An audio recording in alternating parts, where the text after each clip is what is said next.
Hello my dear students. Yes my dear, देखिए जैसा कि अभी तक हम लोग जो है वो मैथ्स की 3 चैप्टर को कंप्लीट कर चुके हैं।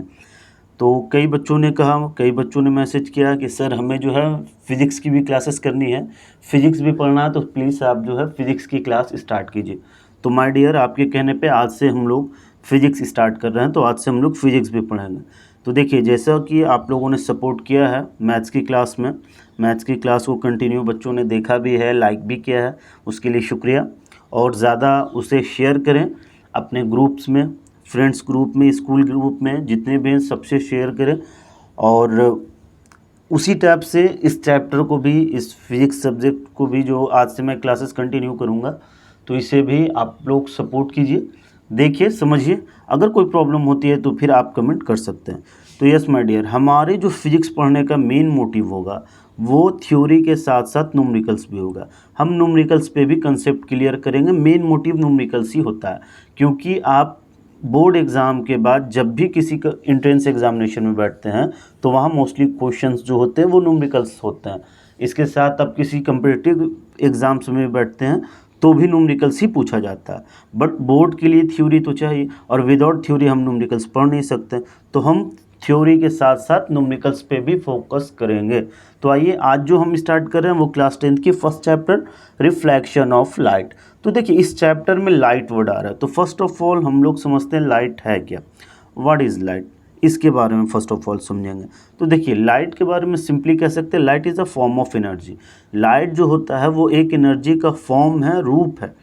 Light is needed to see things around us, मतलब हमारे आसपास की जितनी भी चीज़ें हैं उनको देखने के लिए लाइट नीड है।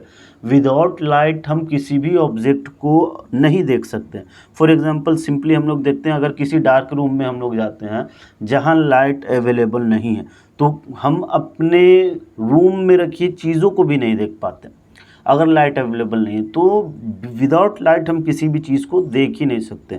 लाइट बेहद ज़रूरी है। इसके बाद जो पॉइंट है वो हम कह सकते हैं it travels in a straight line. Light जो होता है वो हमेशा किस वे में ट्रैवल करता है, तो वो एक स्ट्रेट लाइन में। तो ये लाइट की डिफिनेशन हो गई। Light is a form of energy, light is needed to see things around us, it travels in a straight line. Simple way में इसका डिफिनेशन लिख सकते हैं हम लोग। अब आइए हम समझते हैं कि लाइट का नेचर क्या होता है, किस टाइप का नेचर होता है लाइट का। तो according to wave theory, wave theory के हिसाब से अकॉर्डिंग क्या है लाइट का नेचर, वो हम लोग समझेंगे। तो देखिए, कहता है light consist of electromagnetic wave which do not require a material medium like solid, liquid और गैस फॉर देयर प्रोपेगेशन। कहने का सेंस है कि लाइट जो है वो कंसिस्ट करता है इलेक्ट्रोमैग्नेटिक वेव को, जो जिसके प्रोपेगेशन के लिए, डैट मीन्स जिसको ट्रैवल करने के लिए किसी मीडियम की ज़रूरत नहीं है, किसी भी मीडियम की ज़रूरत नहीं, ना ही सॉलिड मीडियम, ना ही लिक्विड मीडियम और ना ही गैस मीडियम। लाइट जो है इसे किसी भी मटेरियल की ज़रूरत नहीं होता है, ये वैक्यूम में भी ट्रैवल कर सकता है ना। जस्ट लाइक हम लोग जानते हैं साउंड को ट्रैवल करने के लिए किसी मीडियम की ज़रूरत है, जहाँ पे एयर अवेलेबल नहीं हो वहाँ पे साउंड जो है वो ट्रैवल नहीं कर सकता। बट ऐसी बात लाइट के साथ नहीं है, लाइट को किसी भी मीडियम की ज़रूरत नहीं होती है ट्रैवल करने के लिए। अब देखिए, कुछ इंपॉर्टेंट पॉइंट्स है, इसको ध्यान रखेंगे। फर्स्ट पॉइंट है light exhibits the properties of both waves and particles. Light में दोनों प्रकार की प्रॉपर्टीज होती है, वेव्स प्रॉपर्टी भी होती है और पार्टिकल्स प्रॉपर्टी भी। Second point, speed of light is maximum in vacuum and air. Speed of light जो होता है, लाइट की स्पीड जो होता है वो सबसे ज़्यादा वैक्यूम में होता है, मतलब निर्वात में, जहाँ कुछ भी नहीं हो, जहाँ एयर भी नहीं हो, वहाँ पे स्पीड लाइट की सबसे ज़्यादा होती है। और एयर में तो स्पीड होती कितना है, स्पीड 3 × 10⁸ मीटर पर सेकंड होती है। इसके बाद है light takes 8 minute 19 second, that means 499 second to reach from sun to earth. मतलब सन से अर्थ में लाइट को आने में 499 सेकंड का टाइम लगता है। अब देखिए, ये लाइट के बारे में पढ़ ली। अब कहते हैं लाइट के ही कारण कुछ ऑब्जेक्ट्स को हम लोग अलग अलग क्लासीफाई करते हैं। फर्स्ट होता है luminous object. Those object which emit light by themselves are called luminous object. वैसे ऑब्जेक्ट जिनसे लाइट इमिट होता है, लाइट प्रज्वलित होता है, जो लाइट प्रोड्यूस करता है, वो ल्यूमिनस ऑब्जेक्ट कहलाता है। For example sun, star, bulb. Sun भी लाइट इमिट करता है, स्टार्स भी करता है लाइट इमिट, और बल्ब भी। तो ये सारे ल्यूमिनस ऑब्जेक्ट है। नन ल्यूमिनस ऑब्जेक्ट किसको कहते हैं? जिनसे लाइट इमिट ना हो। Those object which do not emit light bye themselves but only reflect the light, जो सिर्फ लाइट को रिफ्लेक्ट करता है, मतलब उस पर लाइट जाता है उस सरफेस पे, फिर उससे रिफ्लेक्ट होकर वापस आ जाता है, तो वैसे ऑब्जेक्ट्स को हम लोग नॉन ल्यूमिनस ऑब्जेक्ट कहते हैं। वैसे ऑब्जेक्ट्स का एग्जांपल हम लोग कुछ भी ले सकते हैं, बुक हो गया, बेंच हो गया, कॉपी हो गया, वो सारा नॉन ल्यूमिनस ऑब्जेक्ट है। तो ये इतनी बातें हो गई लाइट के रिगार्डिंग। अब हम लोग समझते हैं रिफ्लैक्शन ऑफ लाइट। लाइट का रिफ्लैक्शन क्या होता है ना, लाइट रिफ्लेक्ट करता कैसे है, इसको डिफाइन कैसे हम लोग करेंगे। अगर कोई पूछता what is reflection of light, light का रिफ्लेक्शन क्या है, तो उसका आंसर क्या होगा। तो इसको हम लोग सिंपली वे में कह सकते हैं, the process of sending back the light रे which falls on the surface of N object is called reflection of light.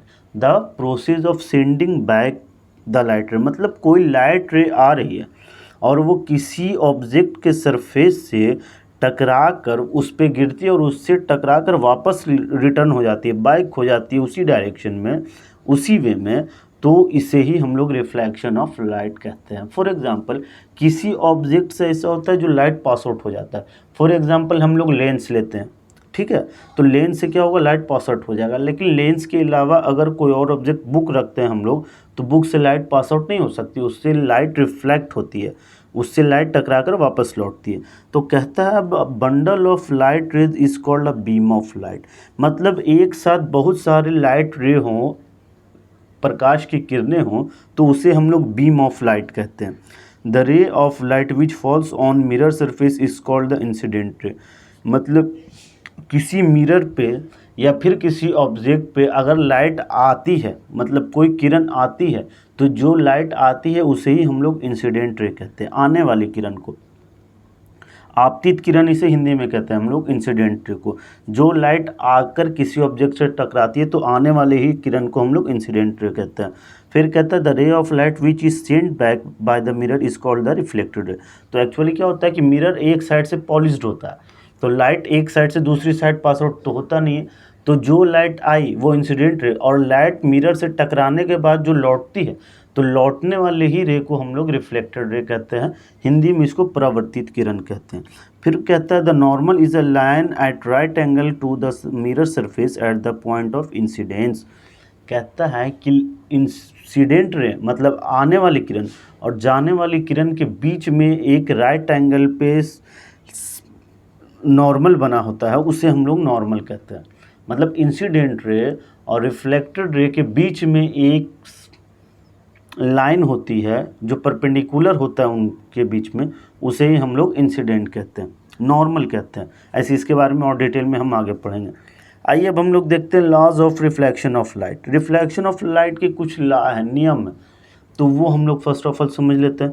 तो इसके जो रिफ्लेक्शन ऑफ लाइट के लॉज हैं, नियम हैं, वो दो नियम है। There are two laws of reflection. First में हमें समझना है, देखिए अभी तो पहले मेथड क्या समझेंगे, रिफ्लेक्शन ऑफ लाइट। तो लाइट का रिफ्लेक्शन होता ही कब है, जब कोई किरण आती है इंसिडेंट रे और फिर वो उस सरफेस से टकराकर वापस लौटती है, रिफ्लेक्टेड रे। तो यही हमें समझना है कि फर्स्ट लॉ ऑफ रिफ्लेक्शन जो है वो कहता है the incident ray, the reflected ray and the normal at the point of incident all lie in the same plane. Just like यहाँ देखिए, इंसिडेंट रे की बात करेगा तो ओए हमारा इंसिडेंट रे, ये लाइट आ रही है, फिर वो मिरर एम डैश से टकराकर ओ बी के रूप में वापस जा रही है, तो वो रिफ्लेक्टेड रे हो गया। और इन्हीं के बीच में डॉट डॉट जो दिया हुआ है वो हमारा नॉर्मल है। तो ये सब एक ही साइड पे ना, मिरर के ऊपर ही साइड है, नीचे कुछ नहीं है। तो यही नियम बताता है कि इंसिडेंट रे, रिफ्लेक्टेड रे और नॉर्मल सब एक ही जगह होगा। अब सेकंड लॉ ऑफ रिफ्लेक्शन क्या, वो कहता है the angle of reflection is always equal to the angle of incidence. मतलब रिफ्लेक्टेड रे और नॉर्मल के बीच का जो एंगल होता है वो रिफ्लेक्टेड एंगल कहलाता है, और नॉर्मल और इंसिडेंट रे के बीच में जो होता है वो इंसिडेंट एंगल कहलाता है, और ये दोनों आपस में इक्वल होता है। That means angle I is always equal to angle R. यही हो गया सेकंड लॉ। ये बेहद ज़रूरी है, बोर्ड एग्जामिनेशन में आता है, आप लोग याद रखेंगे। आइए इसके बाद एक मेन पॉइंट इसमें कहता है this law of reflection are applicable to all types of reflecting surfaces including spherical surface. ये जो लॉ ऑफ रिफ्लेक्शन है वो सभी रिफ्लेक्टिंग सरफेस पे एप्लीकेबल है, अप्लाई होता है, चाहे वो स्फेरिकल ही सरफेस क्यों ना हो। अगर स्फेरिकल सरफेस भी है तो उस पर भी ये दोनों लॉ ऑफ रिफ्लेक्शन अप्लाई होता है, फर्स्ट लॉ ऑफ रिफ्लेक्शन भी और सेकंड लॉ ऑफ रिफ्लेक्शन भी। उम्मीद है यहाँ तक आपका कंसेप्ट क्लियर हो रहा होगा। ये लॉ ऑफ रिफ्लेक्शन एग्जामिनेशन में बहुत आता है, बोर्ड एग्जामिनेशन में भी मोस्टली ये आता ही, तो इसको एकदम रट लेना है हम लोग को, पूरा कंसेप्ट क्लियर कर लेना है अपने को। अब इसके बाद जो रिफ्लेक्शन ऑफ लाइट है तो इसमें रिफ्लेक्शन का कुछ क्राइटेरिया, डैट मीन्स एक रेगुलर रिफ्लेक्शन पढ़ना है हम लोग को। अब कहता है कि a parallel beam of incident light is reflected as a parallel beam of in one direction is called regular reflection. मतलब ये कुछ पैरेलल रेज आ रही हैं और अगर वो एक प्लेन स्मूथ सरफेस पे रिफ्लेक्ट करती हैं तो जिस वे से आ रही हैं, जैसे वो पैरेलल लाइट्स आ रही हैं रिफ्लेक्ट करके पैरेलल ही वापस लौटती हैं। A plane mirror produce reflection regular reflection of light. एक प्लेन मिरर जो होती है, जो स्मूथ सरफेस होती है, उसी में ये रेगुलर रिफ्लेक्शन ऑफ लाइट होता है। फॉर एग्जांपल आप फिगर देख सकते हैं, सब पैरेलल आ रहा है और फिर प्लेन मिरर से टकरा के पैरेलल रिफ्लेक्ट भी हो रहा है। इसी के साथ एक और हमें पढ़ना डिफ्यूज़ या फिर इरेगुलर रिफ्लेक्शन। इरेगुलर में क्या होता है कि जो सरफेस होता है प्लेन मिरर का वो प्लेन नहीं होता, डैट मीन्स वो रफ सरफेस होता है, ऊंचा नीचा जैसे तैसे होता है, वो रेगुलर नहीं होता। तो उस कंडीशन में अ parallel beam of incident light is reflected in different direction, क्योंकि जो रिफ्लेक्ट जिस ऑब्जेक्ट से कर रहा है वो ऑब्जेक्ट स्मूथ नहीं है, रफ सरफेस है उसका, और रफ होने के बाद सारे पैरेलल आने वाले रेज भी जो हैं वो अलग अलग डायरेक्शन में रिफ्लेक्ट करते हैं, जिस कारण इससे हम लोग इरेगुलर रिफ्लेक्शन कहते हैं या फिर डिफ्यूज रिफ्लेक्शन ऑफ लाइट भी कहते हैं हम लोग। उम्मीद है कंसेप्ट क्लियर हुआ होगा आपका। आइए माय डियर, देखिए इसके बाद हम समझेंगे कि ये जो लाइट रिफ्लेक्ट करता है तो लाइट रिफ्लेक्ट करने के बाद क्या क्रिएट करेगा, इमेज ही तो क्रिएट करेगा। तो ये जो इमेज बनता है वो दो टाइप का इमेज होता है, एक रियल इमेज और एक वर्चुअल इमेज। एक हिंदी में इसे कहते हैं हम लोग वास्तविक प्रतिबिंब और काल्पनिक प्रतिबिंब, दो अलग अलग होता है।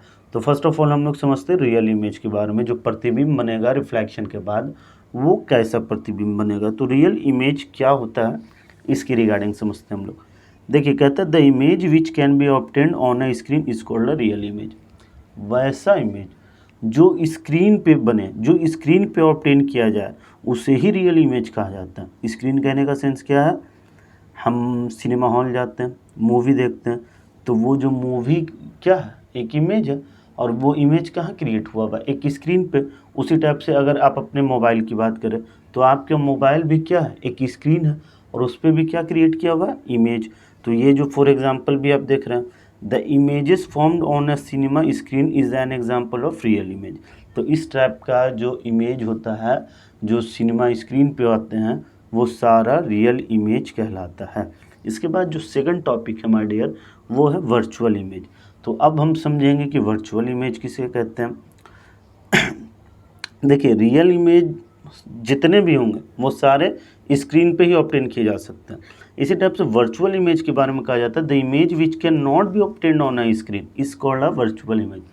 वैसे इमेज जो स्क्रीन पे ऑब्टेन ना किया जा सके उसको हम लोग वर्चुअल कहते हैं या फिर काल्पनिक कहते हैं। ठीक है, तो फॉर एग्जांपल किस टाइप का, जैसे हम लोग अपना इमेज एक प्लेन मिरर में देखते हैं।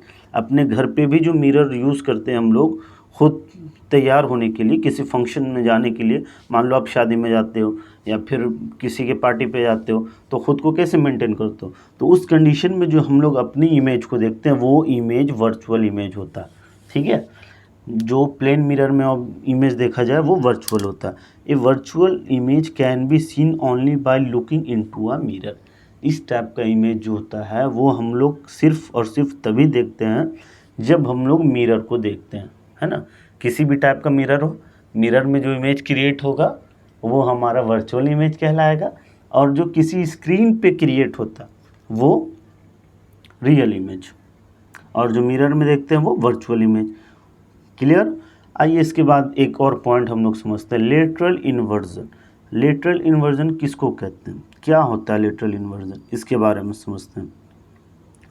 देखिए कहता है when an object is placed in front of a plane mirror then the right side of object appears to become the left side of image and the left side of object appears to become the right side of the image. This change of sides of an object and its mirror image is called lateral inversion. Yes my dear, तो इसमें हम क्या देख रहे हैं कि अगर किसी ऑब्जेक्ट का इमेज हम लोग मिरर में देखते हैं तो जो ऑब्जेक्ट का लेफ्ट साइड होता है वो चेंज होता है इमेज के राइट साइड से, और जो ऑब्जेक्ट का राइट साइड होता है वो इमेज का दिखता है लेफ्ट साइड में। इसी चेंजेस को, लेफ्ट और राइट के चेंजेस को ही हम लोग लेटरल इन्वर्जन कहते हैं। लेटरल इन्वर्जन का डिफिनेशन हम लोग ये पूरा लिख लेंगे। फिर कहता है the phenomena of lateral inversion is due to the reflection of light. ये जो फेनोमेना होता है लेटरल इन्वर्जन का, ये जो है ये किस कारण होता है, तो ये रिफ्लेक्शन ऑफ लाइट के ही कारण हो पाता है लेटरल इन्वर्जन। क्लियर है। फॉर एग्जांपल आप फिगर देखें, जस्ट लाइक इस लड़के का जो लेफ्ट साइड है वो उसकी इमेज में राइट साइड पे क्रिएट हो रहा है, और जो लड़के का राइट साइड है वो इमेज के लेफ्ट साइड है, तो ये अपोजिट होता है। फॉर एग्जांपल ये जस्ट लाइक देखते हैं, रेड लिखा हुआ है, इमेज में कुछ और है और ऑब्जेक्ट इसका कुछ और है। इसी टाइप से समझेंगे माय डियर हम लोग आगे। तो देखिए आगे का जो बात कहता है माय डियर, वो सिंपली कह रहा है